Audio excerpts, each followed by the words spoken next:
Kita hari ini akan baca satu bagian dari 1 Samuel. 1 Samuel pasal yang ke-14, kita akan baca satu insiden di sini antara Yonatan, Saul, dan rakyat Israel. 1 Samuel pasal 14 ayat 24, kita akan baca sampai 46. Ketika orang-orang Israel terdesak pada hari itu, Saul menyuruh rakyat mengucapkan kutuk. Katanya, terkutuklah orang yang memakan sesuatu sebelum matahari terbenam dan sebelum aku membalas dendam terhadap musuhku. Sebab itu tidak ada seorang pun dari rakyat yang memakan sesuatu.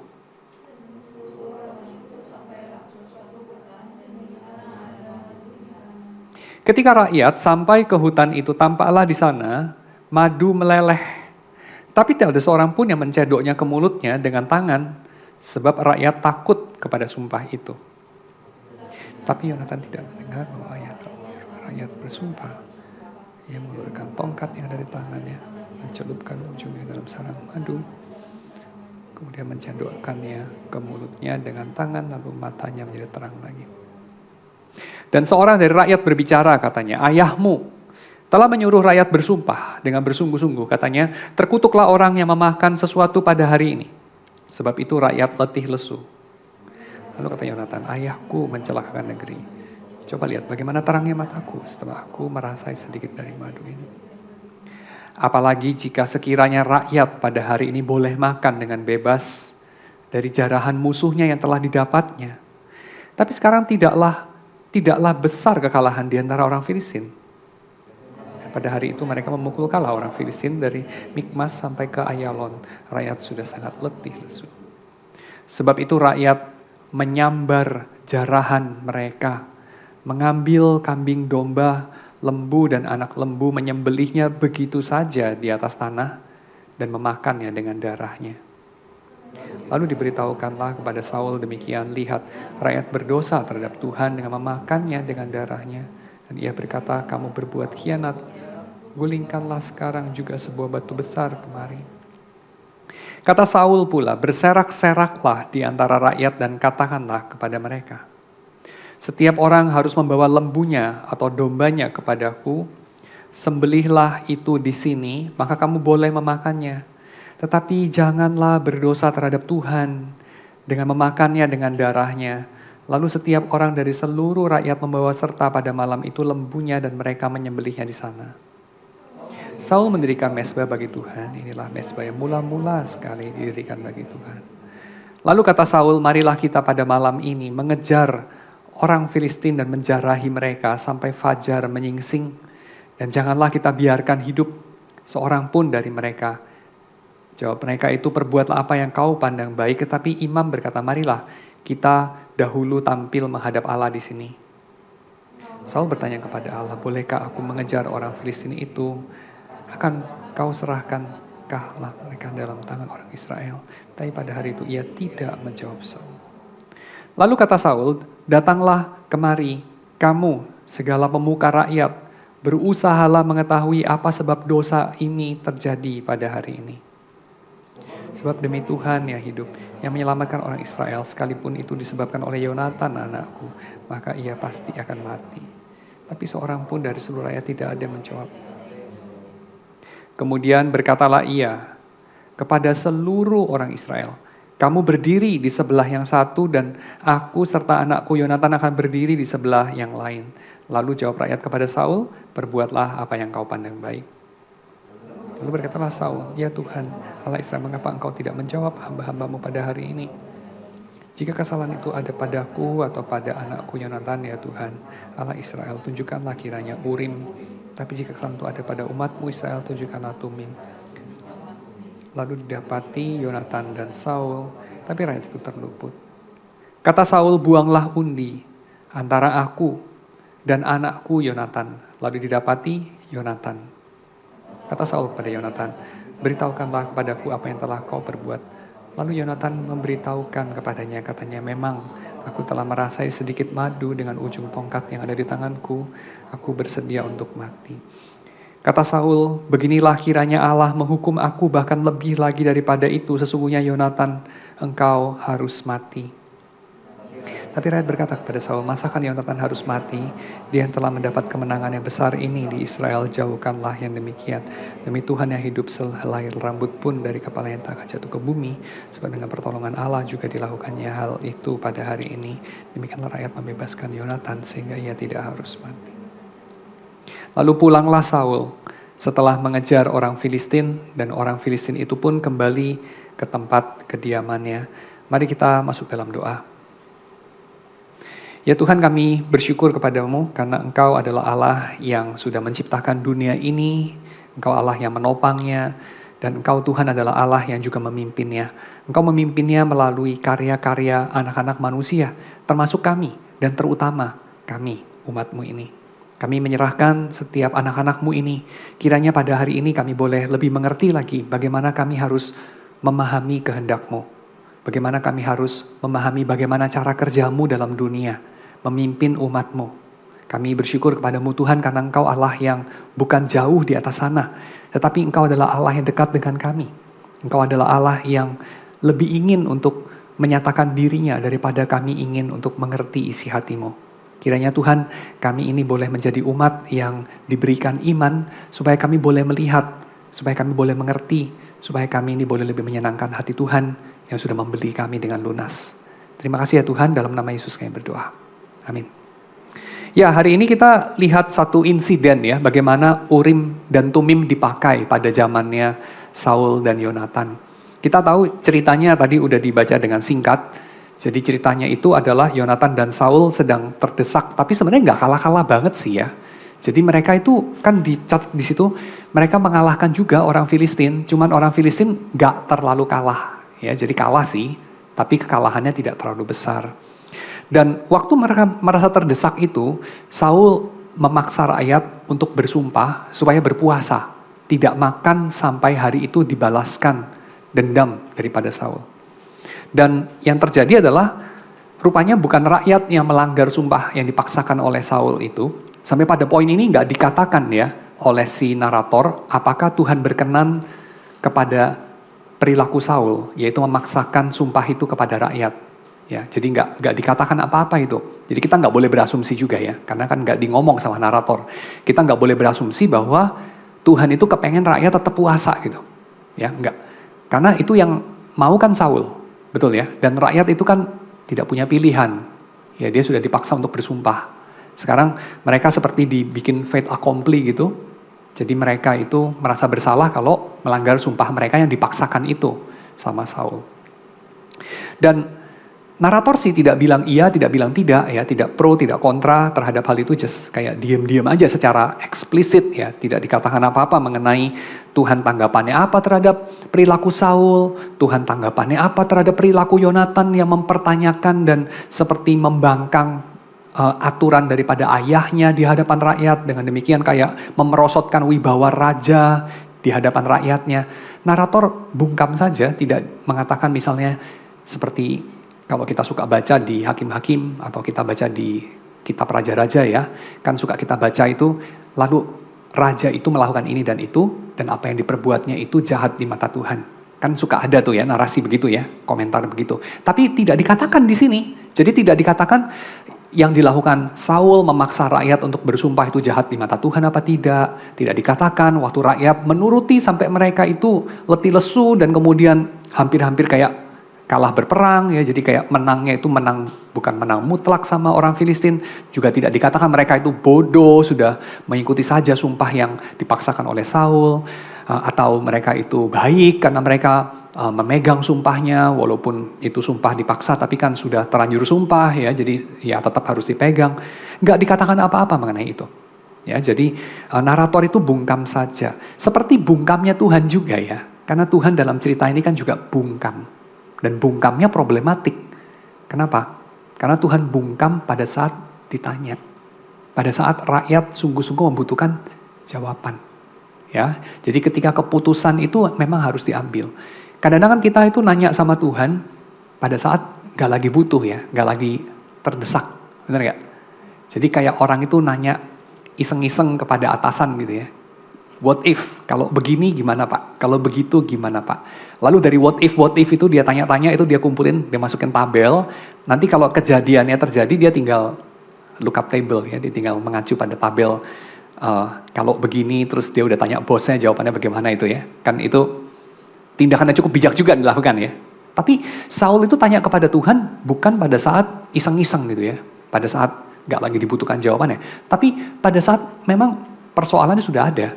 Jadi persoalannya sudah ada dulu, dia sudah butuh jawaban, keputusan harus diambil, dan keputusannya genting banget, tetapi Tuhan justru diam aja pada saat itu. Jadi pada saat sangat dibutuhkan, malah Tuhan itu bungkam.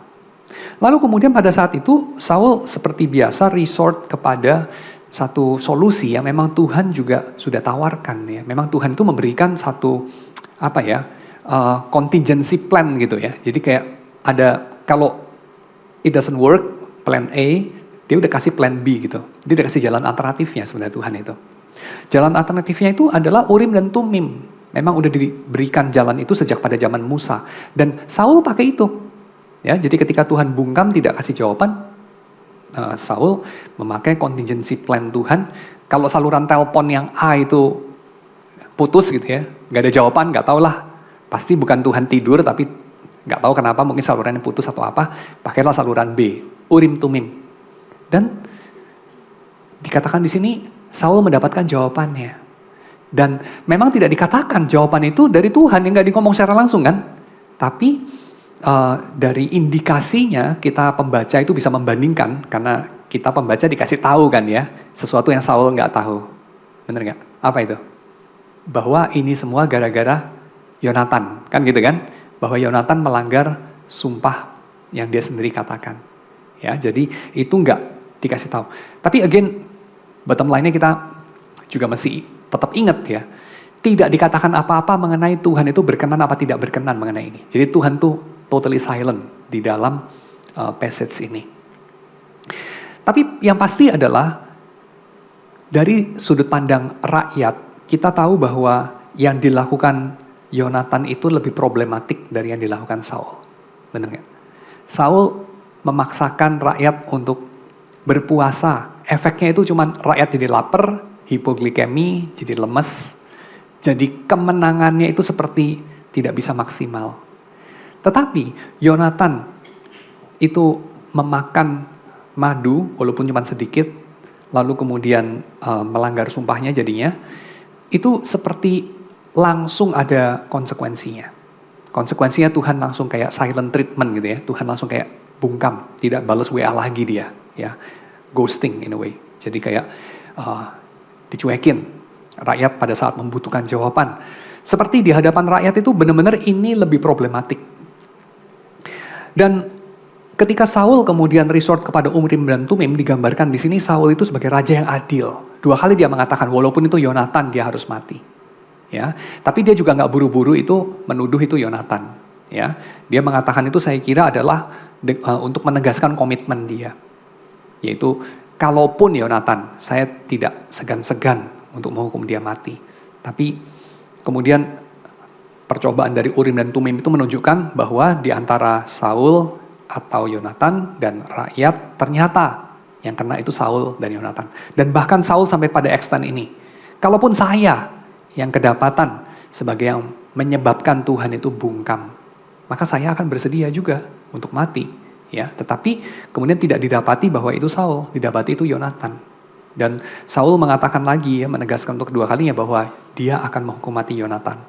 Dan rakyatlah yang membebaskan Yonatan. Jadi itu bukan kong kali kong ya, antara ayah dan anak gitu. Ya, digambarkan di sini Saul itu seperti raja yang sangat adil. Nah, tetapi saya tidak akan membahas mengenai tokoh Saul, saya juga tidak membahas mengenai tokoh Yonatan, tapi saya membahas mengenai Urim dan Tumimnya. Karena pada sore hari ini kita akan membahas mengenai tema Divining God's Will di dalam Perjanjian Lama. Kemarin kita udah ini ya, udah kasih lihat bagaimana divination atau bukan meramal sih, menenung itu ya. Itu sesuatu yang tidak dikenan oleh Tuhan karena divination itu ingin membaca takdir atau semacam membaca isi hati dari sang kuasa daripada dewa-dewa ya, yang dilakukan sama orang-orang yang tidak mengenal Tuhan, sama pagan. Tapi pada sore hari ini kita akan melihat bahwa divination, kemarin kita udah lihat bahwa ini dilarang sama Tuhan ya.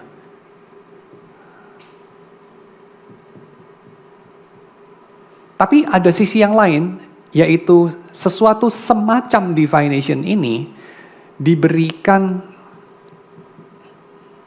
juga izin khusus ya, diberikan apa itu? Kayak dispensasi khusus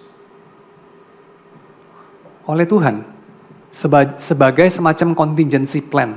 Tidak ideal sih, tetapi diizinkan ya. Jadi bukan sebagai satu cara yang terbaik untuk mencari tahu Tuhan maunya apa, tetapi tidak dihukum mati juga. Cuman kita harus membedakan antara divination yang dilarang sama Tuhan ya, dengan divination yang diizinkan oleh Tuhan. Ya, divination yang dilarang oleh Tuhan adalah divination yang versinya pagan. Dan kelihatannya bukan urusan caranya yang membedakan antara divination yang pagan dengan divination yang Israel ya. Bukan urusan caranya, karena caranya walaupun memang berbeda sih, tapi bedanya nggak sebanyak itu. Ya, misalnya apa? Orang-orang pagan itu pakai menyembelih hewan, mengeluarkan isi perutnya, ya kebanyakan itu isi perutnya itu yang dibaca adalah hati, ya lipatan-lipatan dari hati atau usus, ya. Kenapa hati atau usus? Karena mereka dulu berpikir bahwa kehidupan itu ada di dalam perut, ya. Jadi isi perut itu yang menentukan kehidupan, ya. Jadi hati itu ya benar-benar hatinya, ya heparnya itu yang dikeluarkan atau jantungnya, ya yang dikeluarkan. Lalu mereka berpikir bahwa organ itulah yang mewakili diri kita, diri manusia. Jadi kalau dibilang isi hati itu ya berarti benar-benar kayak isi jantung atau isi perut gitu ya. Dan dari lipatan-lipatannya itu orang kemudian coba membaca kehendak Sang Ilahi. Nah memang tidak didapati bahwa Tuhan itu ingin menyampaikan kehendaknya lewat umat Israel menyembelih hewan-hewan, mengeluarkan isi perutnya lalu membaca itu, ya tidak dikatakan. Isi perut dari hewan-hewan ketika dikeluarkan dalam aturan perjanjian lama, dalam aturan Torah, apa yang dilakukan pada mereka? Dibakar sampai habis, ya betul ya, sampai lenyap, sampai jadi abu. Gak boleh dimakan, mungkin untuk menghindarkan dibaca, ya karena kalau boleh dimakan kan mereka mungkin sambil makan kan gak langsung ditelan ya, jadi pasti digigit sedikit-sedikit, terus mungkin mereka bisa tergoda untuk memakai untuk membaca gitu, ya jadi mungkin menghindarkan itu, jadi benar-benar dibakar sampai habis itu. Nah, caranya memang ada sebagian tidak ada, jadi orang Israel tidak mengenal membaca isi perut, tetapi bukan berarti bahwa cara-cara yang dipakai sama bangsa-bangsa lain sama sekali tidak dipakai di Israel untuk Tuhan itu menyampaikan maksudnya. Salah satu yang kita lihat pada hari ini adalah Urim dan Tumim, dan juga nanti kita lihat undi. Ya, itu adalah sesuatu yang dipakai di Israel, tetapi juga dipakai di antara bangsa-bangsa. Jadi dari sini saya akan mengatakan caranya itu bukan yang paling utama, walaupun cara memang sih berbeda. Tapi yang paling utama itu adalah tujuannya, apa yang ingin dicapai lewat cara-cara itu. Ya, lewat divination yang dilakukan bangsa pagan, kenapa itu dilarang Tuhan? Karena divination ini punya tujuan untuk memanipulasi takdir itu. Lewat memanipulasi dewanya. Sementara lewat semacam divination yang diizinkan, diberikan dispensasi khusus oleh Tuhan, yang mereka itu ingin untuk capai, itu adalah semacam keputusan yang urgent, yang harus diambil pada hari itu juga, tetapi somehow ada perdebatan mengenai tafsir, somehow Tuhan diam ya, Tuhan diam itu bisa macam-macam artinya. Di antaranya itu adalah Nabi A bilang sesuatu, Nabi B bilang sesuatu yang lain. Ya, jadi semacam ada ketidaksepakatan Nah, untuk itu mereka kemudian harus mengambil keputusan, mereka pakai Urim dan Tumim. Ya, jadi tujuannya bukan memanipulasi atau mengubah takdir itu, tapi just mengetahui. Yang kedua, tujuannya itu bukan untuk memanipulasi yang membuat takdir atau Tuhan, tetapi bernegosiasi setidaknya. Secara paling top itu bernegosiasi. Jadi bukan sampai kepada memanipulasi atau membuat Tuhan mau tidak mau itu mengambil keputusan sesuatu. Enggak, tapi mengetahui apa yang Tuhan mau. Ya, jadi itu sangat berbeda. Sangat berbedanya nanti ada pada apa ya? Ada pada relasi antara mereka dengan Tuhan. Jadi yang membedakan antara bangsa pagan dengan umat Israel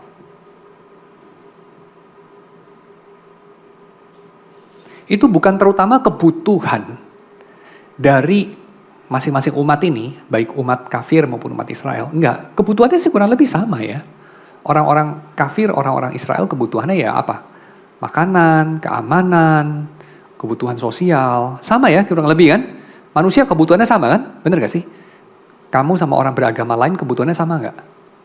Sama lah ya. Masa nggak sama? Kurang lebih kan sama. Ya. Atau kedua, tata cara ibadahnya. Atau semacam apa ya, ritualnya, liturginya. Bahkan beberapa elemen dari cerita-cerita atau hikayat yang terkandung dalam agama mereka. Nah, elemen-elemen itu bukan sama sekali berbeda loh, ada samanya juga. Setuju apa enggak? Isi kitab suci kita ini, cerita-cerita misalnya di dalam apa ya, kitab Kejadian mengenai air bah Nuh, kan ada kesamaannya juga dengan hikayat-hikayat di dalam Timur Dekat kuno.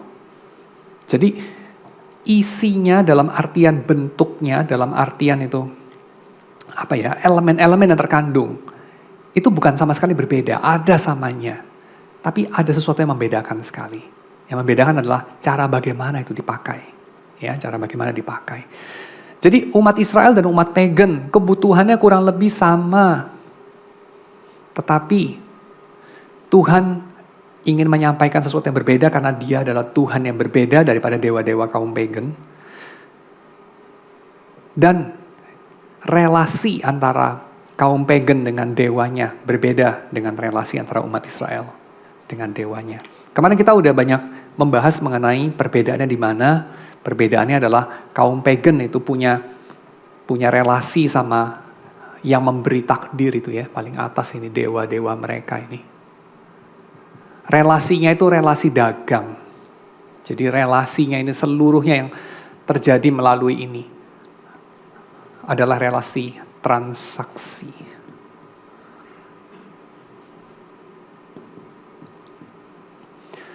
Saya lakukan ini, saya persembahkan ini, saya harap nanti kamu memberikan kepada saya apa? Transaksional. Ya, dan ini tercermin dalam relasi medium atau relasi tengah-tengah ya, mediasinya antara dewa dengan rakyat. Apa itu mediasi antara dewa dengan rakyat? Saudara sini kebayang nggak mediasi antara sang ilahi atau dewa dari bangsa-bangsa dengan rakyatnya? Apa yang tengah-tengah? Hierarki kekuasaan, hierarki agama, ya benar ya, hierarki kekuasaan baik dari agama maupun dari politik. Raja dan imam. Betul ya, tengah-tengah itu raja dan imam ya. Nah, raja dan imamnya ini sesuatu yang kalau dalam bangsa-bangsa hukumnya itu kurang lebih diwakili seperti hukum feodalisme. Feodalisme itu apa? Selama kamu setia kepada yang di atas melindungi kamu, yang di atas menyediakan bagi kamu. Relasinya begitu, nggak pernah relasi benar-benar kamu kasih saya lemon, saya kasih kamu lemon ya. Kalau itu nggak perlu terjadi transaksi, kan masing-masing punya lemon ya, udah makan lemon masing-masing kan gitu ya. Tapi relasi transaksional kan selalu lemon ditukar dengan sesuatu yang lain, tomat misalnya atau ubi atau apapun gitu ya. Jadi dalam hal ini penguasa punya sesuatu yang rakyat tidak punya, rakyat punya sesuatu yang penguasa tidak punya. Penguasa punya apa? Kemampuan berperang, pengalaman manajerial, mungkin tumpukan dari resources dalam rupa uang gitu ya, benda-benda berharga atau whatever. Jadi penguasa itu akan memberikan kepada yang kurang berkuasa, kepada rakyatnya apa? Perlindungan, kecukupan materi. Tapi rakyat memberikan kepada penguasanya apa? Kesetiaan, pengabdian. Mereka memberikan bakti kepada yang berkuasa. Ya, itu relasi simbiosisnya. Ini disebut sebagai simbiosis besar, the great symbiosis. Antara dewa dengan rakyat, dengan mediasi imam dan raja. Oke, kamu pergi kemanapun deh. Kamu pergi ke Amerika, di antara suku Inka, ya, di antara suku Maya, di antara suku-suku itu ya. Mereka itu punya model seperti itu. Dewa, rakyat, tengah itu ada imam, ada raja. Relasinya begitu. Kamu pergi ke China, pergi ke Korea, ke Jepang, kamu pergi ke India, kamu pergi ke Afrika, kamu pergi ke Indonesia, kemanapun lah. Kurang lebih sama. Dewa, super, nggak kelihatan, immortal. Rakyat jelata di sini, punya banyak kebutuhan, punya banyak ketakutan, punya banyak insekuritas. Dari tengah-tengah ada maklar, ya. Ada middleman. Nah middleman-nya biasanya jumlahnya dikit, nggak banyak. Ya, elit biasanya, makanya namanya elit karena jumlahnya dikit. Ya kan? Dan hubungan simbiosis antara apa itu? Gusti sama kawula, ya. Terus nanti ada dalam eskatologinya paling ujungnya itu ada manunggaling kawula Gusti, ya, bersatunya yang di atas sama yang di bawah itu ya. Nah itu biasanya simbiosisnya itu tercermin di dalam relasi yang kelihatan. Simbiosis yang gak kelihatan, ya mystical antara manusia dengan dewa itu kan gak kelihatan, realitas rohani. Nah itu kita agak susah diteliti ya, bener gak? Itu hanya dalam hikayat-hikayat lah. Tapi yang kita bisa lihat, yang kita bisa cermati lewat sosiologi, lewat ilmu sejarah, lewat antropologi, itu kan simbiosis antara penguasa yang kelihatan yaitu raja dan imam dengan rakyatnya. Dan simbiosisnya apa? Simbiosisnya transaksional. Tapi simbiosis di antara umat Tuhan itu apa? Ya, antara Tuhan yang satu, Yahweh itu, dengan manusia. Dan di sini tengah-tengah itu ada imam, ada nabi, ada raja. Ya kan? 3 jabatan itu seperti yang Calvin katakan toh. Kira-kira nih, apa bedanya imam, nabi, raja Israel dengan imam, nabi, raja di sini? Kan mereka juga punya imam kan, kafir kan? Ada ya? Misalnya kayak mertuanya Musa itu kan imam juga itu di Midian. Menyembah ilah yang lain itu. Ya kan?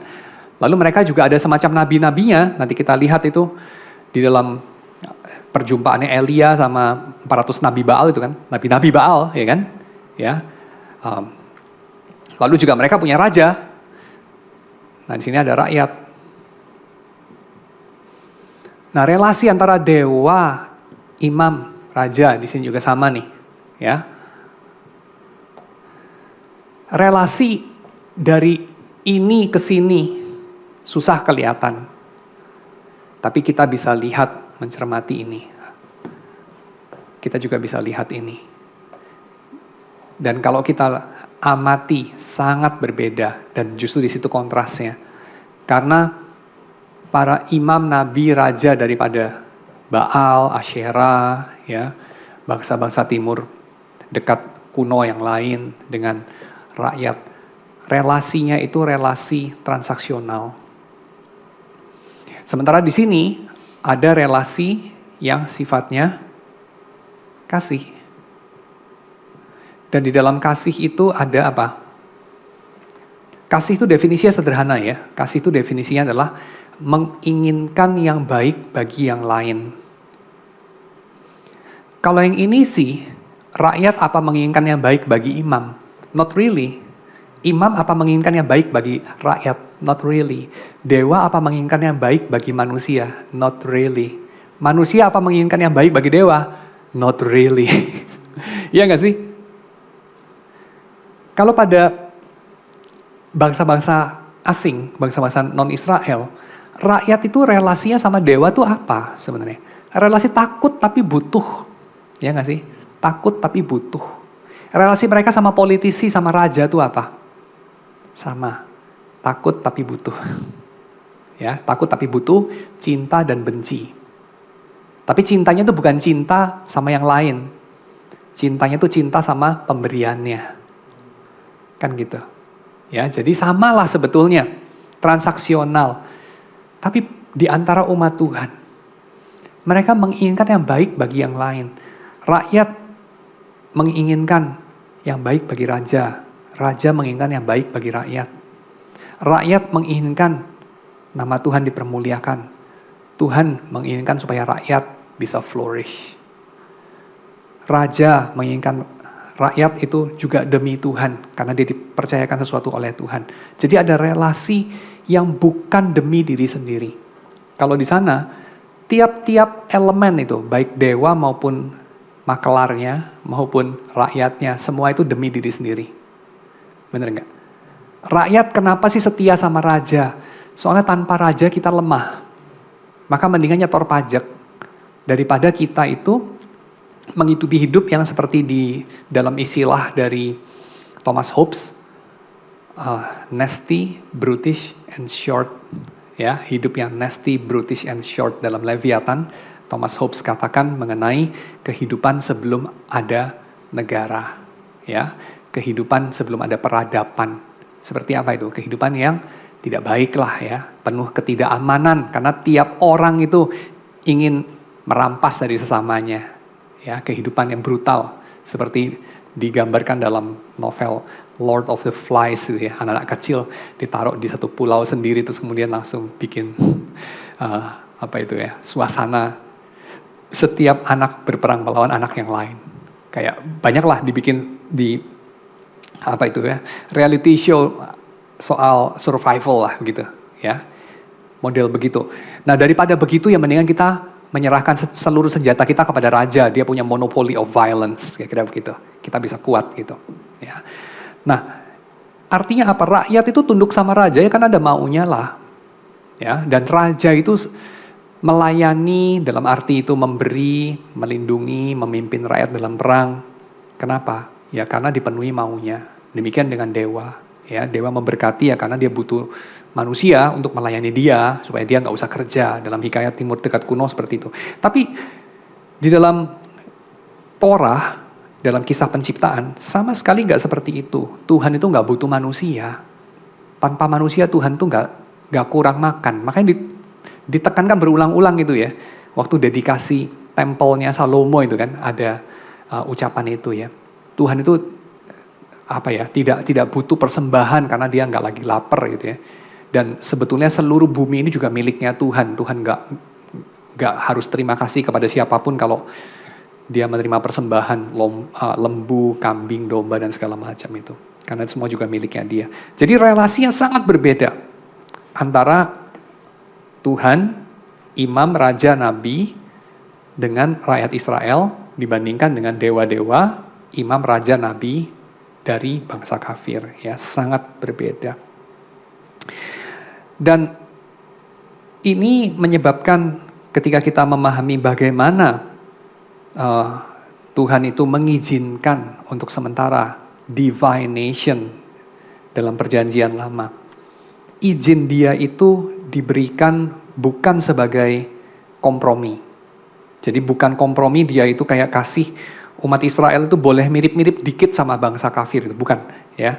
Tetapi itu adalah suatu cara yang memang tidak ideal, dia mengakomodasi keterbatasan, kerendahan, keadaan-keadaan yang masih tidak ideal di antara umat Israel, tanpa mengkompromikan kesuciannya. Dan sekaligus dia ingin mendorong bangsa itu menjadi sejenis umat yang disebut sebagai righteous people.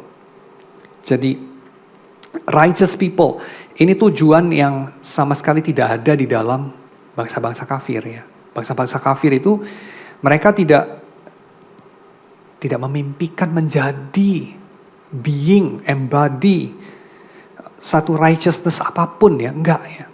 Mereka itu cuma menginginkan ya pokoknya saya tujuannya tercapai. Nah sampai sini kita bisa refleksi ya. Kamu kalau mencari kehendak Tuhan, ingin tahu kehendak Tuhan yang jelas. Sebenarnya kamu itu seberapa menginginkan diri kamu itu menjadi righteous people. Atau kamu menginginkan, ya saya tuh nggak menjadi, alias saya tuh nggak harus bertumbuh, nggak harus berubah. Pokoknya yang saya mau makin tercapai. Yang becoming, yang menjadi itu apanya? Dirimu atau tujuanmu? Seringkali bukannya kita itu menginginkan tujuan kita yang makin mendekati kita. Dan bukan kita yang makin mendekati tujuan Tuhan. Benar nggak? Jadi kita tuh kepengen lewat usaha kita, jarak antara diri kita dengan tujuan-tujuan kita yang udah kita cita-citakan dari 10 tahun yang lalu, itu lebih sedikit jaraknya. Dan bukan, diri kita ini berubah. Kenapa? Karena secara sadar apa tidak sadar, kita itu punya mindset, diri saya baik-baik aja. Udah gak perlu diubah lagi. Termasuk diri saya menginginkan apa itu juga udah gak perlu diubah lagi. Yang perlu diubah itu apa? Jarak antara diri saya dan keinginan saya. Ya kan? Dan masalahnya di situ saya butuh Tuhan. Kenapa? Karena saya kan tidak mampu memperpendek jarak ini secepat, sejauh yang saya inginkan. Tuhan bisa bantu saya dengan kata lain. Dengan begitu mindset kita adalah mempekerjakan Tuhan. Sebagai konsultan, sebagai pekerja, sebagai sinterklas, atau apapun. Dan itu masih mindset kafir ya. Mindsetnya rakyat terhadap dewa mereka. Jadi kalau dewanya yang satu kayaknya doesn't really work, ya udah diganti aja. Ya dengan dewa yang lain. Saya sendiri dulu kan tidak tumbuh besar dalam lingkungan yang Kristen ya. Saya bukan berasal dari keluarga Kristen. Jadi saya tahu banget lah di dalam tradisi keluarga saya itu ada kebebasan dalam beragama. Ya, kebebasan dalam memilih dewa masing-masing. Dan itu biasanya ya pragmatis saja. Yang mana yang sepertinya lebih works gitu ya. Menghasilkan jarak yang lebih pendek antara saya dan keinginan saya. Dan keinginannya itu biasanya ya nggak jauh-jauh lah ya. Apa itu? Kecukupan finansial, sekuritas, ya kan kurang lebih itu aja itu. Yang terus dikristenkan bahasanya menjadi berkat-berkat Tuhan, semacam gitu. Ya, tapi itu ya pengkristenan aja sih sebetulnya. Basically sebenarnya relasinya sama aja, sama sekali tidak Kristen. Ya, sama sekali tidak mencerminkan relasi yang distintif antara Yahweh dengan umatnya. Nah, oke, so perbedaan ini di sini saya kira sudah menjadi jelas, yaitu tujuan daripada Tuhan menyelenggarakan hidup ini, tujuan dari Tuhan memanggil umatnya, tujuan dari Tuhan memimpin umatnya, kita harus jelas dulu tujuannya apa. Tujuannya Tuhan itu bukan supaya umatnya seneng, seperti kayak apa ya, orang tua yang memanjakan anak itu biasanya pokoknya anaknya seneng kan gitu ya. Itu namanya memanjakan. Bisa baik dan lebih sering jadi nggak baik. Kenapa? Karena seneng itu sendiri nggak jadi sesuatu yang haram juga sih. Seneng ya nggak apa-apa dong. Ya, kalau nggak bisa lihat orang seneng, nah itu ada yang salah dengan kamu. Tapi kalau tujuan kamu cuma menyenangkan orang, nah ada yang salah juga dengan kamu. Benar nggak? Apa yang salah? Kalau tujuan kamu hanya untuk menyenangkan orang. Orang di sini nggak harus orang banyak, nggak harus bos kamu, bisa juga keluarga kamu. Pokoknya tujuan kamu supaya dia senang. Yang salah adalah sini, itu goal yang impossible. It's impossible goal. Ya, kenapa? Karena senang nggak senang itu yang lebih tahu itu kan diri yang bersangkutan sendiri ketimbang orang lain. Kalau mengharapkan orang lain itu yang cater senang nggak senangnya diri saya, lalu diri orang yang ditugasi untuk melayani kesenangan dia itu dijudge berdasarkan keberhasilan ya, kesuksesannya dalam menyenangkan diri orang yang berbeda itu. Wah itu saya kira sesuatu yang sangat tidak adil ya. Bener gak sih? Seperti yang kita bebankan kepada komedian, makanya komedian banyak yang depresi. Komedian itu kan mereka diharapkan untuk membuat kita senang, membuat kita tertawa. Tapi masalahnya adalah kamu bagaimana bisa baca pikiran orang lain kan gitu kan? Ya, jadi itu sesuatu yang saya kira tidak adil ya, tidak fair di sana. Dan Kalau kita katakan tujuan Tuhan memanggil umatnya, memimpin anak-anaknya, supaya mereka bahagia, saya kira itu ya memang sih Tuhan bisa baca pikiran kita, kalau Tuhan mau ya bisalah bikin kita senang. Tapi masalahnya bukan sedangkal itu tujuan Tuhan. Karena seringkali kita memahami kebahagiaan atau tujuan akhir manusia itu sekedar pengalaman ekstasis atau pengalaman menjadi apa itu ya? Ya, mengalami ekstasi ya. Ekstasi bukan dalam pengertian yang mendalam seperti filosofis ekstase keluar dari tubuh, tapi kayak seneng gitu ya, just seneng gitu. Euforia. Nah, euforia itu sesuatu yang ya saya kira terlalu dangkal ya. Sensasi feeling good dialami, itu saya kira terlalu dangkal. Kalau tujuan Tuhan hanya itu, Tuhan bisa melakukannya dengan menanam elektroda di kepala kita, lalu merangsang satu titik di dalam otak kita, entah di mana, kasih elektro pulse di sana terus jadi senang dia. Sudah dilakukan pada tikus. Dan pada manusia orang coba lewat obat-obatan. Kan gitu kan, ada zat kimia tertentu, lu makan lu jadi happy gitu, pil happy gitu, lu minum terus lu jadi happy gitu. Cuma perilakunya jadi aneh sih dari luar ya. Dari luar aneh, dari dalam kayaknya happy gitu. Tapi ya biasanya nggak stabil kan. Lalu sebentar dia crash gitu ya. Kalau sudah crash terus kemudian ya mesti beli lagi gitu ya, pil happy-nya itu dan seterusnya. Dan on the long run jadi rusak badannya dan relasinya dan segala macam. Jadi artinya bahagia jelas lebih daripada cuma sekedar senang. Dan bahagia yang overall ini itu dicari sama manusia. Dan orang Yunani mengatakan bisa dicapai lewat hikmat. Dan yang kedua bisa dicapai lewat being virtuous. Menjadi bajik. Hikmat dan kebajikan. Tapi Tuhan mengatakan dalam narasi-narasi perjanjian lama, menjadi bahagia itu yang dicari sama orang-orang Yunani ya lewat menjadi bajik dan menjadi bijak, sesuatu yang tidak bisa kita capai sendiri dari bawah, tapi sesuatu yang memang dihadiahkan oleh Tuhan dari atas. Itu yang disebut sebagai hidup yang baik ya. Kebahagiaan dalam sense khotbah di bukit ya. Tuhan Yesus mengatakan apa? Berbahagialah mereka yang. Berbahagialah dalam khotbah di bukit, itulah yang sebenarnya menjadi tujuan dari Tuhan waktu menciptakan dunia ini dan tujuan daripada Torah ketika diberikan kepada umat manusia. Tujuan dari perintah Tuhan untuk mengasihi Tuhan dan mengasihi sesama adalah itu. Yaitu apa? Kehidupan yang ketika kamu nanti sudah mau mati, menengok ke belakang, kamu mengatakan saya menghidupi hidup yang saya tidak sesali. Ya. No regrets. Kenapa? Karena saya sudah menghidupi hidup sepenuh-penuhnya dan saya menghidupi hidup yang utuh ya, yang tidak apa itu ya, tidak sia-sia. Kebalikan dari itu adalah hidup yang disia-siakan. Dan itu sesuatu yang bukan berkaitan terlalu banyak itu dengan feeling good tadi. Feeling good yang bisa dicapai untuk sementara waktu memang tidak stabil lewat nggak tau lah menghisap jamur-jamuran atau ganja atau ekstasi atau simply naik sepeda sampai capek banget ya, kadang-kadang bisa juga ya. Terus atau apa runners high ya orang bilang kan, lu lari sampai capek banget atau hiking atau apapun, kadang-kadang bisa mencapai itu juga. Atau just simply meditasi atau membaca buku bagi orang yang lain atau mendengarkan musik mungkin ya dan segala macam bisa juga. Tapi nggak sesimpel itu gitu, nggak sesimpel itu. Karena kalau yang seperti itu pada akhirnya manusia itu sama seperti apa ya? Orang yang mengatakan seni makan yang paling tinggi adalah makan yang nikmat. Tapi semua orang tahu lah ya.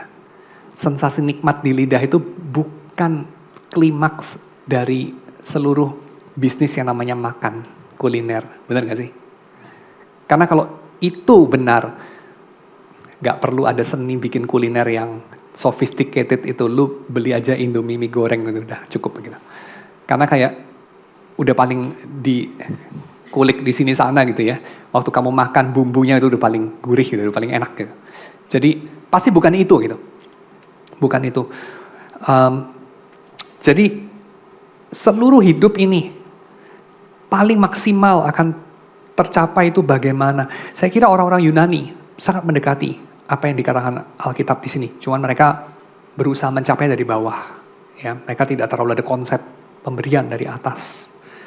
Tapi yang mereka idealkan itu saya kira itu cukup mewakili, yaitu apa? Harus ada keseluruhan hidupnya, dan itu berkenaan dengan siapa kamu.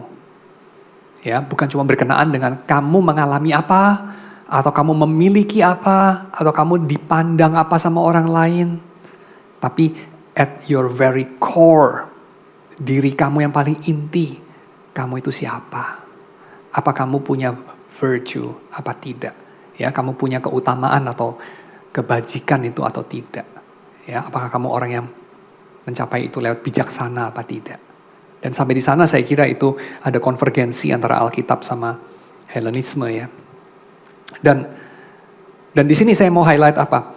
Alkitab itu mau, khususnya Perjanjian Lama itu mau kasih umat Tuhan lewat segala tuntunan Tuhan itu ya, agar mereka itu menjadi umat yang menghidupi perjanjian, yaitu disimpulkan ini, being righteous ya.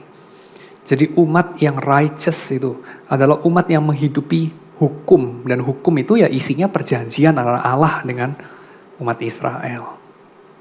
Dan ini kontras banget ya dengan cara-cara magical atau meraba-raba takdir dari bangsa kafir. Apa bedanya? Apa bedanya coba? Ideal menghidupi hidup yang paling bagus itu hidup yang righteous, dengan hidup yang paling bagus itu hidup yang beruntung, being lucky. Apa bedanya? Benar kan? Kalau orang diantara yang bukan umat Tuhan, orang itu hidupnya paling sukses kalau dia apa sih? Beruntung, ya enggak? Lucky, ya. Fortune itu tersenyum sama dia, Fortuna itu. Nah itu hidup paling sukses dia. Bedanya apa? Bedanya saya kira di sini. Ketika kita memfokuskan diri untuk beruntung, atau untuk kita itu bisa sedemikian independen sehingga tidak harus beruntung. Jadi keberuntungan saya sudah bisa pegang karena saya tahu formulanya misalnya. Pada saat itu kita punya anggapan teologis mengenai Tuhan, mengenai theos itu ya. Tuhannya Tuhan yang apa?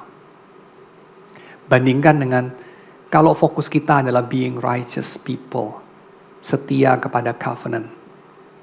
Kalau kita itu fokusnya kepada menjadi beruntung, Tuhan kita itu Tuhan yang sebenarnya ya gak peduli sama kita.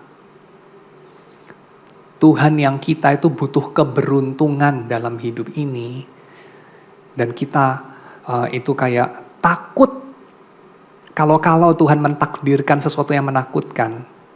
Maka kita itu sebetulnya punya Tuhan yang tak dapat diandalkan. Tuhan yang tidak personal dan Tuhan yang tidak mengasihi. Dan itu namanya berhala. Saya kutip mengenai hal ini ya, supaya tidak abstrak. Dari Henrykus Berkhof, satu kutipan dari Berkhof. Dia katakan, createdness by the God of holy love who is faithful amid his changeableness means that the world is dependable. It is not a haunted house or a bizarre fairy tale. We can depend on it, we can orient ourselves in it, feel secure in it, and make plans for it and our future. Its habitability depends on its knowability, and this knowability is that of a universe governed by law. Jadi dikatakan di sini, kalau kita percaya kepada tindakan Tuhan yang mencipta, dan kita percaya bumi ini sebagai ciptaan, dan kita percaya Tuhan yang mencipta adalah Tuhan yang kudus dan mengasihi, atau Tuhan yang kasih yang adalah kudus, dan dia setia, walaupun dia itu dapat berubah ya, maksudnya dapat berubah itu dia itu person ya, dia itu bukan prinsip yang buta, bukan prinsip yang kaku, dia itu seorang pribadi. Artinya adalah dunia ini, garis bawahi ini, dunia ini dapat diandalkan. The world is dependable. Coba kita membiarkan ini meresap dulu ya, let it sink. The world is dependable. Natural law, coba kita pikirkan. Hukum alam. Orang yang berakar kepada agama perjanjian dengan Yahweh, mereka cenderung bisa mengembangkan sampai taraf tinggi banget, sophisticated banget itu ya. Ilmu pengetahuan alam. Bener nggak? Coba kamu pikir-pikir deh. Peradaban yang mengembangkan sains sampai bisa bikin teknologi, sampai kita bisa cukup merasa secure, bisa tidur di angkasa. Pesawat itu bisa terbang sampai berpuluh-puluh jam dan orang cukup merasa aman walaupun kadang-kadang goyang-goyang ya. Bisa tidur karena dia bisa mengandalkan itu. Orang itu bukan cuman sekedar mengandalkan teknologi, mengandalkan manusia, bukan. Tapi mengandalkan ini, bottom line-nya. Bahwa hukum alam itu nggak berubah. Bener nggak sih? Hitungan dari para insinyur aerodinamika itu, kalau kecepatannya sekian, gue bikin itu sayapnya modelnya gini, kecepatan aliran udara di atas segini, di bawah akan segitu, akan ada perbedaan tekanan, demikian kata Bernoulli, lalu kemudian ada akan daya angkat segini dan gaya angkat segini, cukup untuk countering massa segitu yang bikin berat segitu, dan seterusnya, dan kalau ada arah angin begini dan seterusnya. Pesawat terbang itu dibikin, jembatan itu dibikin, gedung tinggi dibikin, kereta api, you name it. Mengandalkan apa? Bottom line-nya. Mengandalkan hukum alam tidak berubah. Bener gak? Kamu taken for granted ya, kita seringkali taken for granted. Bahwa seluruh dunia, seluruh peradaban dalam sejarah itu pasti mengandalkan hukum alam. Kenyataannya sangat minoritas. Peradaban modern itu minoritas. Cuman sekarang karena kita sukses, hampir seluruh dunia ya semacam ada hegemoni dari peradaban modern. Tapi 500 tahun yang lalu, dunia ini nggak seperti ini. Orang itu hidup dalam ketakutan. Orang itu tidak punya semacam sesuatu untuk diandalkan. Karena hidup ini benar-benar insecure. Untung-untungan. Maka mereka mengandalkan apa? Magic. Ya, mereka mengandalkan magic. Dan apa beda magic dari science? Magic itu untung-untungan. Teknik yang untung-untungan. Science itu kagak. Bagaimana science bisa berkembang? Karena mereka percaya dunia ini diciptakan oleh Tuhan yang dapat diandalkan. Tuhan yang membuat hukum alam ini sebagai bagian dari perjanjian dia dengan ciptaan. Perjanjian dia dengan makhluk-makhluk di hutan, dengan gravitasi, dengan bumi, dengan alam semesta ini. Dan itu membuat kita bisa feel at home di sini. Kita bisa mengarahkan, mengorientasikan diri kita di dalam sini. Kita bisa feel secure, bisa bikin rencana. Dan kamu cukup heran gak bahwa salah satu peradaban yang bikin rencana ya, coba manage waktu, itu peradaban apa? Peradaban di dalam agama Abrahamik. Bikin planning, bener gak? Dan itu semua didasarkan kepada apa? Didasarkan kepada hidup ini sesuatu yang dapat diandalkan, bukan bersandar kepada untung-untungan, bukan bersandar kepada kayak fortune yang misterius, yang kekuatannya sama sekali nggak bisa ditebak itu. Kenapa? Karena Tuhan adalah Tuhan yang setia. Dan saya kira ini sesuatu yang secara ironis ya, kita seringkali itu justru tidak hargai. Karena kita kayak mengatakan kalau kita berhitung-hitung ya, berencana-berencana, kalau kita mengandalkan hukum alam, itu berarti kita tidak mengandalkan Tuhan. Tapi saya kira tidak demikian. Kita mungkin membandingkan itu sebab kita melihat penyembahan berhala, ya, idolatry yang terjadi di dalam dunia modern. Tapi kalau kita lihat Alkitab, di mana yang dihadapi bukan peradaban modern yang coba untuk jadi sekuler, jadi ateistik, ya, tapi yang dihadapi adalah dunia pagan, maka kita akan bisa melihat bagaimana dunia modern dan cara pikir modern sangat bergantung sebenarnya dan sangat berhutang kepada agama Abrahamik, ya. Dan sekarang kita bisa melihat di sini, ya, beda banget antara mindset orang-orang pagan ketika coba ingin menyimak, membaca, mengetahui isi kepala dari dewa-dewa mereka. Itu adalah karena mereka merasa tidak aman. Mereka ingin menggenggam keamanan di tangan mereka sendiri. Tapi ketika kita, anak-anak Tuhan, ingin untuk mengerti pimpinan Tuhan, kita tidak boleh terjatuh ke dalam sikap-sikap seperti orang-orang pagan. Tidak boleh itu kita didorong oleh rasa tidak aman. Kita harus mengetahui bahwa dunia ini dipegang oleh tangan Tuhan. Dan itu sendiri sudah cukup memberikan rasa aman. Dan Tuhan bekerja melalui berbagai mediasi, diantaranya lewat hukum alam, yang kita bisa pelajari, yang kita bisa lihat. Dan melaluinya kita mengerti kehendak Tuhan. Maka tujuan kita dalam mencari kehendak Tuhan itu tidak boleh adalah tujuan yang egois, tidak boleh adalah tujuan yang sekedar didorong oleh rasa tidak aman, tapi tujuan yang didorong oleh cinta. Kita ingin bersyukur kepada Tuhan. Kita tuh kepengen tahu kehendaknya apa karena kita ingin menyenangkan hati Tuhan. Karena kita pengen tahu being righteous people itu kayak apa. Dan kalau sampai kita pada poin ini kita sadari, kita baru tahu kenapa banyak bagian dari Alkitab itu tidak menjawab, sepertinya tidak relevan, tidak mendarat, tidak menjawab pertanyaan-pertanyaan kita yang paling urgent sepertinya. Kenapa? Karena Alkitab tidak melayani pertanyaan-pertanyaan orang insecure yang kepengen dapat sekuritas dari otoritas yang meyakinkan diri sebagai atau mengaku-ngaku sebagai agen tunggal dari yang di atas. Seperti hierarki kekuasaan yang mewakili dewa dari imam-imam, nabi-nabi, dan raja-raja pagan. Ya.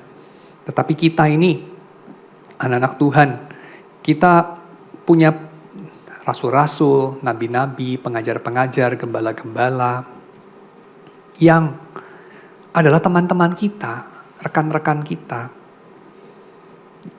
yang bisa menghantar kita untuk mengerti bagaimana jalan, bagaimana cara menjadi righteous people, menjadi sadik, ya, menjadi orang yang mengerti yang Tuhan mau dari manusia itu apa. Oke? Dan sampai di sini kita bisa memahami perbedaan dari divining God's will dari umat Tuhan dengan umat kafir. Ya. Oke. Sekarang saya masuk kepada 6 poin dari defining God's will di dalam perjanjian lama dengan segala pengertian yang tadi kita sudah dengar, ya. Yang pertama, kalau kita baca 1 Samuel pasal 9 ayat 9, ya, Saul itu mencari keledai ayahnya yang hilang. Saudara mungkin masih ingat waktu Saul belum jadi raja itu, ya, cari keledai papanya hilang itu. Dia itu menemui nabi, karena memang jalan yang pertama untuk orang mencari kehendak Tuhan di masa perjanjian lama adalah dengan menjumpai nabi atau menjumpai hakim. Seperti misalnya Deborah. Kita bisa baca Hakim-Hakim pasal 4, ya. Barak itu menemui Deborah untuk mengetahui kehendak Tuhan. Ya, jadi Tuhan berbicara lewat nabi. Dan roh Tuhan juga berbicara melalui Nabi Yesaya, Yehezkiel, Yeremia, dan seterusnya. Dan kalau kita baca itu kitab nabi-nabi, kita tahu bahwa nabi-nabi itu profesinya itu melayankan 2 macam deklarasi. Ya. Deklarasi yang pertama itu adalah foretelling.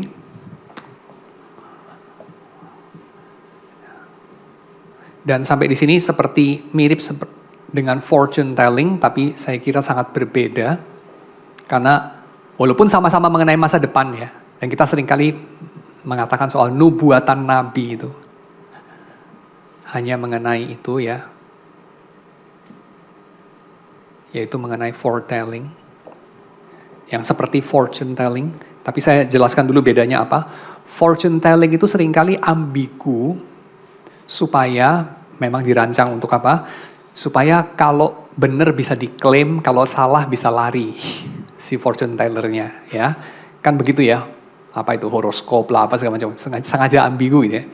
Supaya kalau benar bisa diklaim. Tapi kalau salah dia bisa ngeles. Tapi foretelling ini diantara nabi-nabi Tuhan dikatakan kalau dia bikin prediksi foretelling. Misalnya 9 kali sukses kejadian. Tapi 1 kali aja dia nggak sukses. Dia nabi palsu. Jadi mesti semuanya sukses foretellingnya itu. Tapi ada juga ayat yang mengatakan kalaupun seluruh foretelling dia itu sukses, Ulangan pasal 13 ayat 1-5. Tapi dia mengajak kamu menyembah berhala. Nabi itu nabi palsu. Jadi bahkan foretelling ini bisa 100% ya, nabi palsu. Tapi kalau dia mengajak kamu menyembah ilah yang lain, dia nabi palsu. Oke? Dan nubuatan ada sisi yang kedua, yang kita sering kali luputkan, yaitu foretelling. Nah, foretelling itu adalah menyatakan diagnosa dari keadaan umat Tuhan yang sebenarnya menurut penglihatan Tuhan. Itu namanya foretelling. Dan biasanya ini terdiri atas peringatan dan nasihat. Dan dalam kitab nabi-nabi ini yang paling utama. Tapi it speak volumes ya. Kenapa kita itu lebih mengasosiasikan nubuatan dengan foretelling. Benar nggak? Kalau kamu dengar istilah nubuatan, biasanya kepikirnya apa? Ngomong sesuatu yang belum terjadi, lalu kemudian terjadi. Kan itu kan? Wah, nubuatannya kejadian loh. Tapi nubuatan tuh nggak tentu mengenai masa depan. Nubuatan itu bisa mengenai masa lalu dan masa kini. Tapi kenapa itu nggak populer?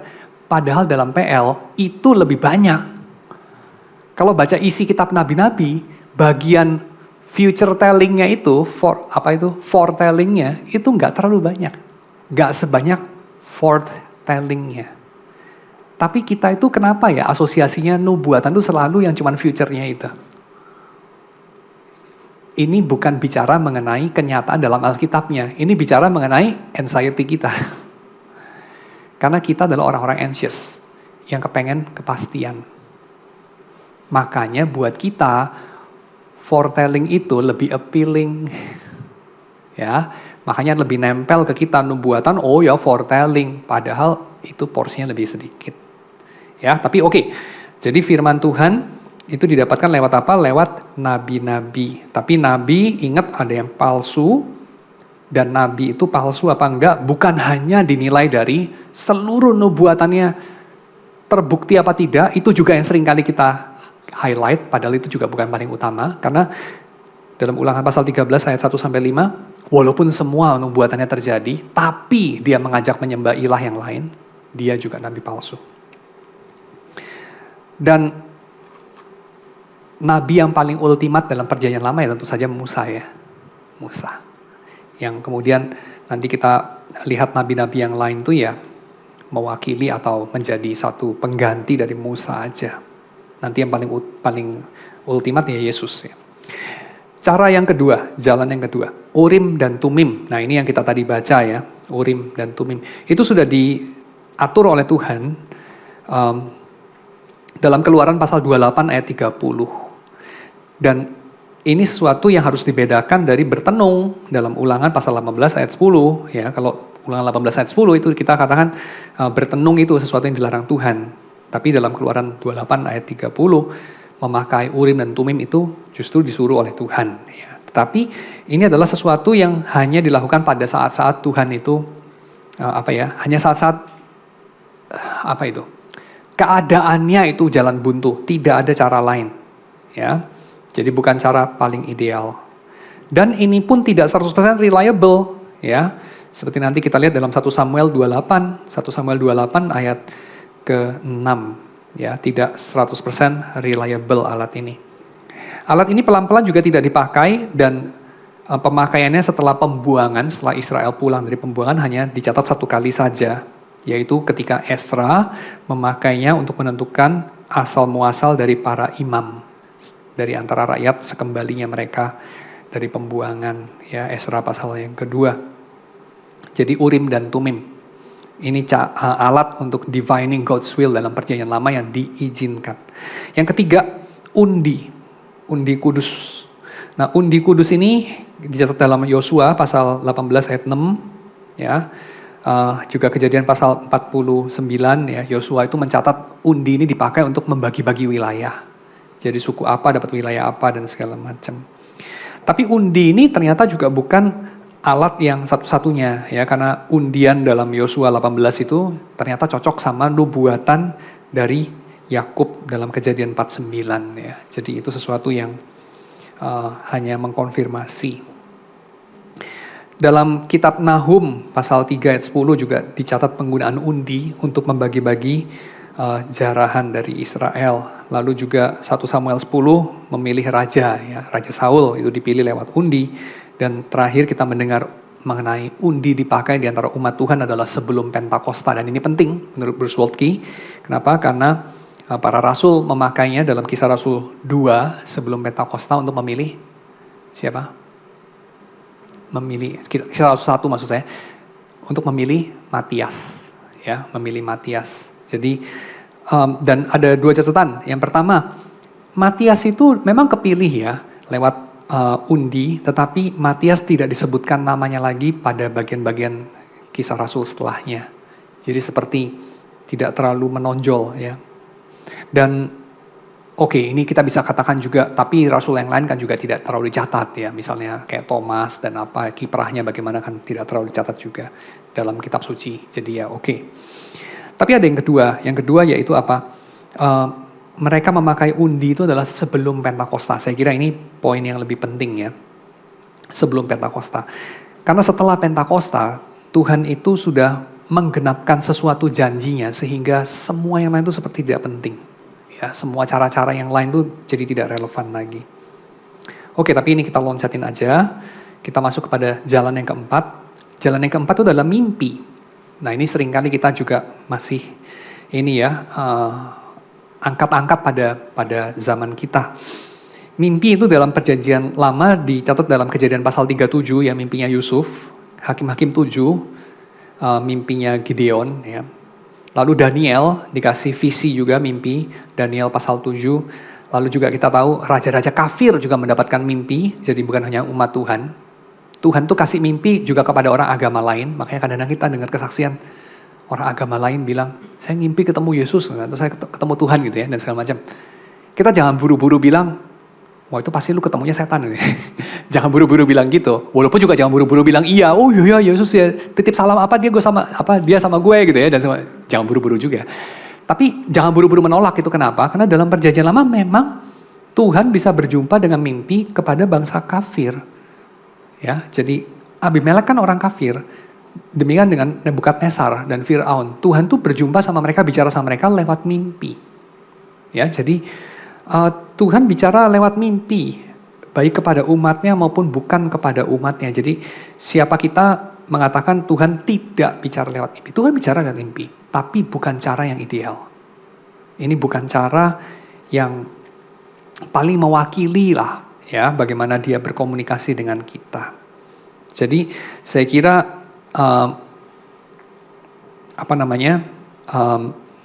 kalau kita tanya apakah pada masa kini Tuhan itu masih bicara lewat mimpi, itu pertanyaan yang agak pertanyaan yang tidak boleh buru-buru mempolarisasi kita, ya atau tidak. Ya, kenapa? Karena kalau kita bilang tidak, maka kita perlu untuk menjawab ayatnya mana, ya? Ayatnya mana? Tuhan tidak atau sudah berhenti bicara lewat mimpi. Tapi kalau kita bilang iya, kita juga jangan buru-buru bilang setiap mimpi seolah-olah dari Tuhan atau kita yakini dari Tuhan adalah memang dari Tuhan. Jangan buru-buru. Sebab apa? Sebab itu bukan jalan yang paling ideal. Yang kelima, lewat tanda-tanda. Tanda ini bisa api dari langit ya, Hakim-Hakim pasal 6 ayat 15 sampai 22. Api di semak-semak yang tidak membakar, Keluaran pasal 3 ya. Atau tanda-tanda yang paling terkenal tandanya Gideon. Dia jemur keset dari guntingan kulit domba ya, kayak keset atau apalah gitu ya, guntingan kulit domba, karpet gitu. Lalu kemudian dia minta tanda dari Tuhan. Lalu pada kali pertama kulit dombanya itu basah oleh embun, yang sekelilingnya nggak basah. Lalu pada hari berikutnya waktu dia minta tanda yang lain, kulit dombanya itu kering, yang lainnya basah ya, dan seterusnya. Jadi itu sesuatu yang bisa menjadi cara Tuhan menyatakan kehendaknya. Tapi kita masih ingat ya, tanda-tanda itu bersangkut paut dengan sesuatu yang besar, yaitu nasib bangsa Israel. Tapi kita itu kan seringkali mengatakan Tuhan bisa bicara juga loh lewat tanda untuk urusannya sepele banget ya. Seperti misalnya memilih jurusan kuliah, ya, memilih pacar, atau memilih mobil atau laptop, jangan-jangan gitu ya. Kita mau beli lalu kemudian minta tanda dari Tuhan gitu ya. Kalau pegawai tokonya bilang ada diskon hari ini saya beli gitu ya, dan segala macam. Nah itu saya kira terlalu menggampangkan, karena tanda itu dinyatakan oleh Tuhan dalam Perjanjian Lama itu selalu menyangkut nasib dari bangsa, bukan satu orang gitu ya, tapi dari satu bangsa yang besar. Dan itu pun dalam sejarah keselamatan yang tidak berulang lagi. Jadi kita jangan buru-buru menerapkan pada hari-hari ini dalam konteks kita. Lalu tanda yang ke-6 atau jalan yang ke-6 itu adalah kata-kata dalam hati ya, kata-kata dalam hati. Misalnya kita bisa bertanya ya, Abraham tuh tahu dari mana Tuhan suruh dia untuk mengorbankan Ishak? Abraham tahu dari mana gitu. Ya, demikian dengan Musa, tahu dari mana? Gideon, Bileam, Daud dan seterusnya. Tentu Tuhan berkata-kata dalam hati mereka. Ya. Tuhan berkata-kata dalam hati mereka bisa dalam kayak mendengar suara, bisa seperti mungkin melihat huruf atau gambar, atau just kata-kata dalam hati. Ini bukan sesuatu yang kita harus katakan pada zaman ini sudah berhenti. Tetapi kita juga jangan buru-buru mengatakan pengalaman saya adalah pengalaman yang otomatis pasti dari Tuhan. Ya. Kenapa? Karena again, kata-kata dalam hati dalam Perjanjian Lama ini ada beberapa ciri-ciri. Yang pertama, itu adalah sesuatu yang bersangkut paut dengan sesuatu yang besar ya, nasib sebuah bangsa dalam sejarah keselamatan. Dan yang kedua, tidak selalu itu mengiyakan atau mengenakkan. Paling sering itu membuat tidak enak dari orang yang bersangkutan. Ya, jadi itu sesuatu yang tidak mengafirmasi kita. Itu kata-kata itu bukan sesuatu konfirmasi membesarkan ego kita ya, bukan ya. Jadi again jangan buru-buru untuk kita kemudian samakan dengan apa yang kita alami. Tapi, nah ini poin yang paling penting ya, poin terakhir. Tapi setelah mengatakan semuanya itu, hari Pentakosta itu mengubah semuanya. Karena apa? Karena pada hari Pentakosta itu kemudian sejak saat itu, kita tidak lagi berjumpa dengan cerita mengenai orang umat Tuhan, orang Kristen, yang berdoa minta Tuhan memberi tanda, Tuhan memimpin, lalu Tuhan memberi mimpi. Atau Tuhan memberi tanda seperti Gideon. Atau Tuhan itu, memakai Urim dan Tumim, atau pakai undi yang kudus, atau ada nabi yang berbicara ketika orang itu membutuhkan keputusan. Tidak. Kalaupun ada soal nabi, ya memang dalam Lukas dicatat soal seorang nabi yang memperingatkan Paulus, itu adalah bukan dalam kaitan Paulus kebingungan harus mengambil keputusan lalu nanya sama nabi, seperti dalam Perjanjian Lama, bukan. Tetapi nabi itu yang proaktif mengintercept Paulus atau rasul yang lain di dalam langkah dia yang harus diubah. Jadi bukan Tuhan dalam rangka menjawab pertanyaan orang, tapi dalam hal mengubah course of dia punya direction, itu diubah jalannya itu pada saat dia mengambil jalan yang salah. Ya, jadi itu sesuatu yang sama sekali berbeda dengan apa yang disediakan lewat Urim dan Tumim dalam Perjanjian Lama ya. Jadi ini kita mesti ingat. Dan kenapa saya katakan bahwa di dalam hari Pentakosta itu kemudian terjadi sesuatu yang jauh lebih mulia ya daripada jalan yang dalam Perjanjian Lama, yaitu lewat nabi-nabi, Urim dan Tumim, undi kudus, mimpi, tanda, dan juga lewat kata-kata bisikan Tuhan dalam hati, yaitu dari divination yang diizinkan Tuhan itu masuk kepada revelation. Jadi gerakannya dari divination menjadi revelation.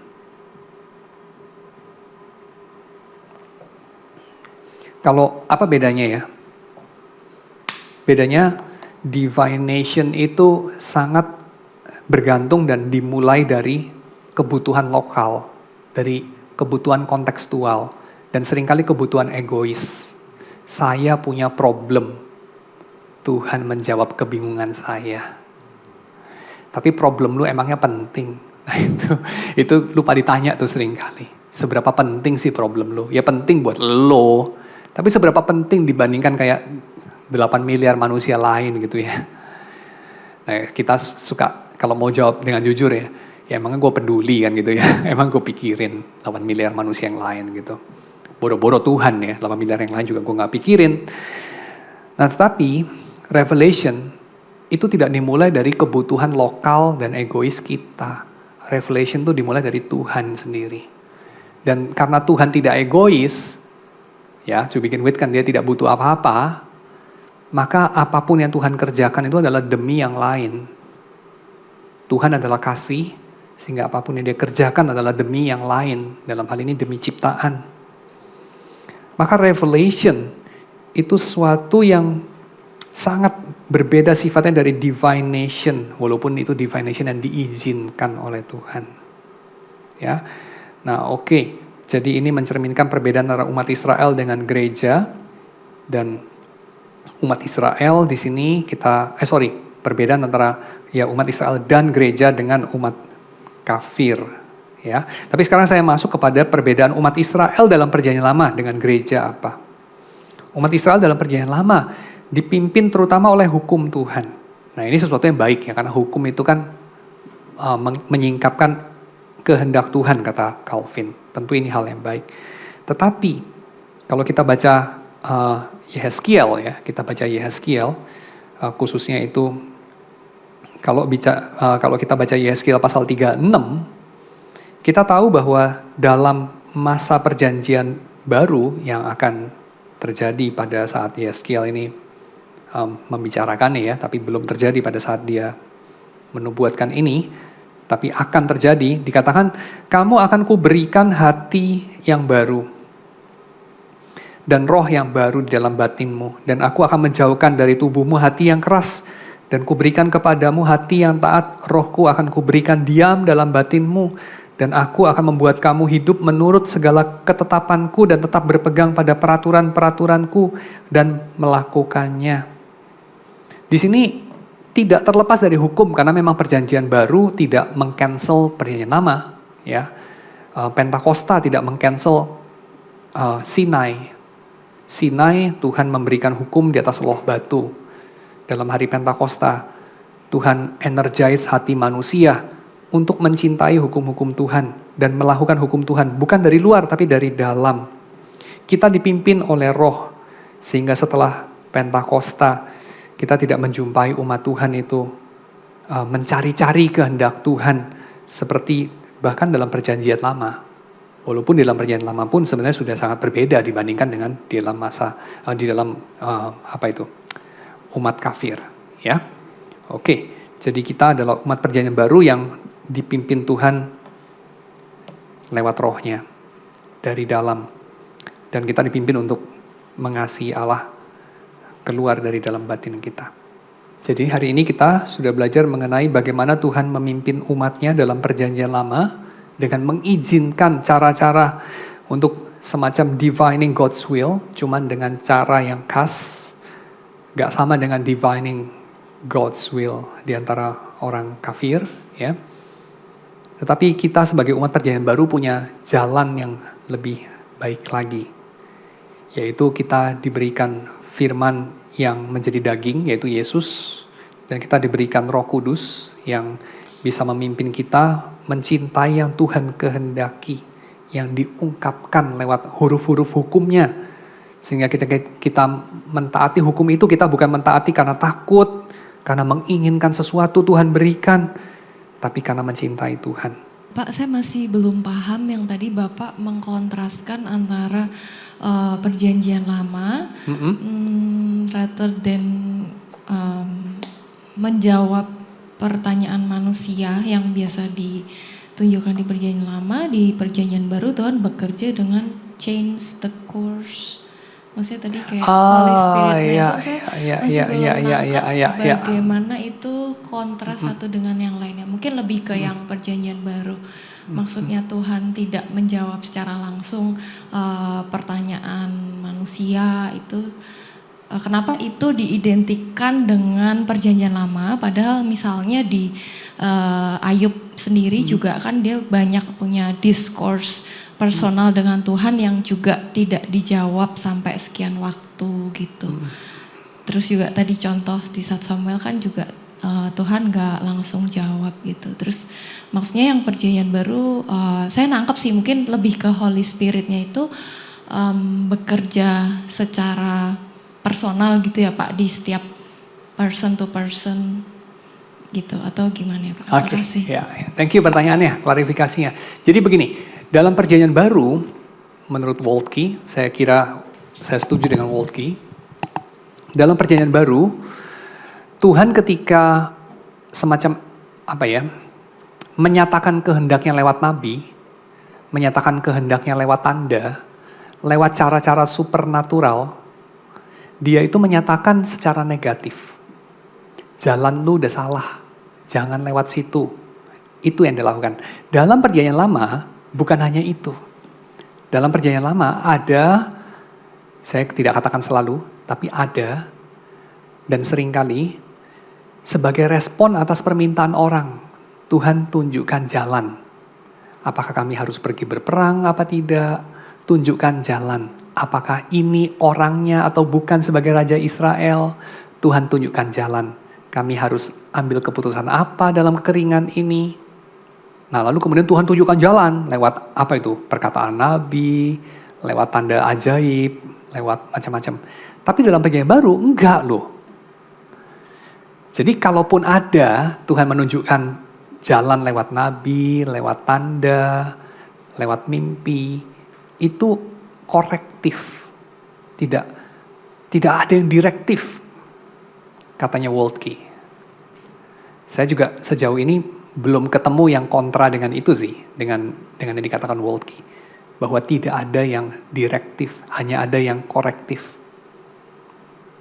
Gitu. Misalnya kayak Paulus lah, contohnya Paulus, dia mau pergi ke suatu tempat, lalu kemudian seperti dihalang-halangi oleh Roh Tuhan kan, diperingati, ada nabi yang memperingatkan dia jangan lewat situ atau jangan ke sana, terus dia ganti arah semacam itu. Atau dia dapat mimpi.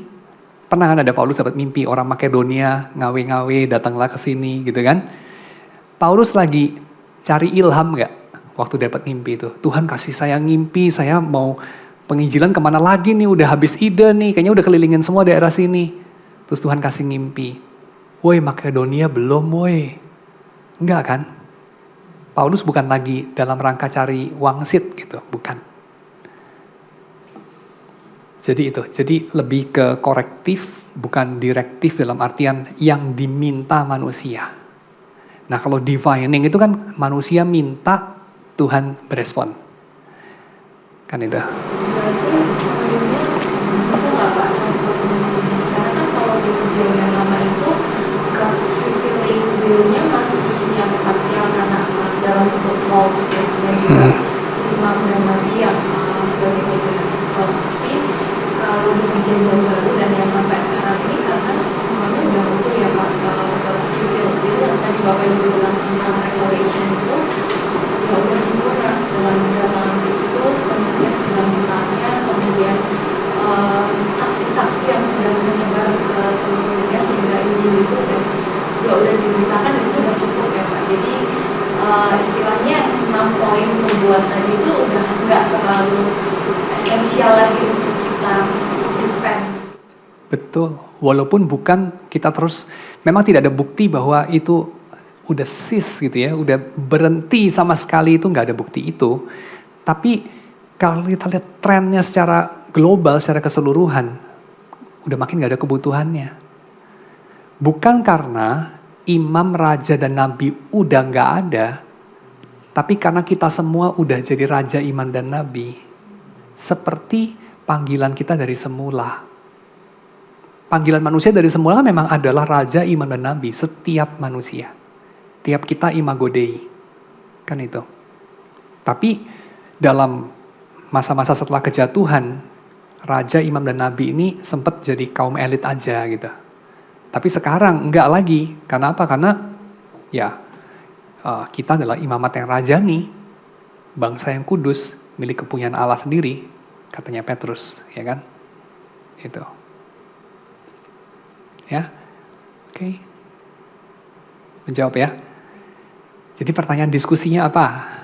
Pertanyaan diskusinya setelah kita melihat cara-cara Tuhan bekerja dalam perjanjian lama, menyatakan kehendaknya, dan kontrasnya dalam masa perjanjian baru, dan yang terutama itu adalah dalam masa perjanjian lama sepertinya eksternal, ya lewat tanda-tanda eksternal, dan semacam agak dekat dengan yang dikerjakan bangsa-bangsa asing, dan dalam masa perjanjian baru lebih internal, lebih kesaksian Roh Kudus dari dalam, dan firman Tuhan yang sudah kita bisa baca dalam perjanjian lama dan baru. Maka apa dampaknya ini semua dalam cara kita mencari kehendak Tuhan? Kira-kira apa dampaknya? Sebelum nanti dalam pertemuan selanjutnya saya akan bahas lebih detail sih sebetulnya. Ya nanti sisa pertemuan yang ke depan-depan ini, minggu-minggu yang akan datang, saya akan bahas dari pembahasan Waltke yang lebih konstruktif ya. Kalau tadi ini lebih yang salah-salahnya gitu dalam 3 pertemuan ini. Nanti dalam beberapa pertemuan ke depan tuh yang lebih jadi terus apa gitu. Kalau yang di belakang itu udah salah terus jadi apa. Kita mesti kerjakan. Tapi sebelum masuk ke pembahasan lebih detail itu, kira-kira nih kalian sendiri. Jadi setelah mendengar pembahasan ini, bagaimana kalian kira-kira bisa mengubah apa dari cara kalian mengumpulkan kehendak Tuhan?